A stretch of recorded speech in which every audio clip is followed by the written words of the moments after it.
রহমানির রহিম। আসসালামু আলাইকুম। কিচেন হাউজে আপনাদের স্বাগতম। আশা করি আপনারা ভালো আছেন। আল্লাহর রহমতে আমিও ভালো আছি। আজ আমি আপনাদের সাথে শেয়ার করব ডিম দিয়ে পটল বাটার রেসিপি।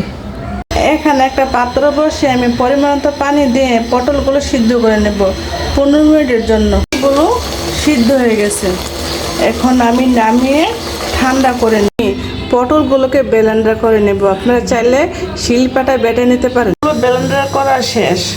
ব্লেন্ডার পর দেখেন পটলগুলো মিন হয়ে গেছে। পটলের ভিতরে যে পানিটা থাকে এটা চিপে ফেলে দিবেন। ফেলে দিয়ে ব্লেন্ডার করলে পুরো বাটার মতো হয়ে যাবে। পরিমাণ মতো তেল দিয়ে দিব। পেঁয়াজগুলো দিয়ে হালকা ভেজে নেব। হয়ে গেছে। এর মধ্যে হাফ চামচ রসুন বাটা, হাফ চামচ তো কম আদা বাটা, হাফ চামচ হলুদের গুঁড়া, হাফ চামচ জিরার গুঁড়া, হাফ চামচ ধনিয়ার গুঁড়া, আর হাফ চামচ হলো মরিচের গুঁড়া।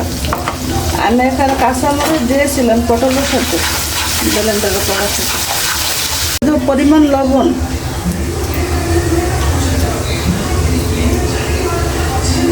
আর অল্প একটু পানি দিয়ে দেবো, মশলা যেন পুড়ে না যায়। ভালো করে কষিয়ে এর মধ্যে একটা ডিম ভেঙে দিলাম। ডিমটাকে ভালো করে মিশিয়ে নেব। হয়ে গেছে। এর মধ্যে দিয়ে দিব ব্লেন্ডার করা পটলগুলো। পটল ডিম ভালো করে মিশিয়ে কষিয়ে নেব আমি 15 মিনিটের জন্য। আপনারা চাইলে এটা ডিমের বদলে মাছ দিয়ে করতে পারেন। মাছ দিয়ে করলে ভালো লাগবে। মাছ বাড়ার জন্য ধনিয়ার পাতা আর 2-3টা কাঁচামরিচ কেটে দিলাম। পটলটাকে ভাজা ভাজা করে নেব। একটু তেলের পরিমাণটা একটু বাড়িয়ে দিবে, দিলে ভাজিটা ভালো লাগবে। লাড়া হয়ে গেছে, এখন আমি নামিয়ে নেব।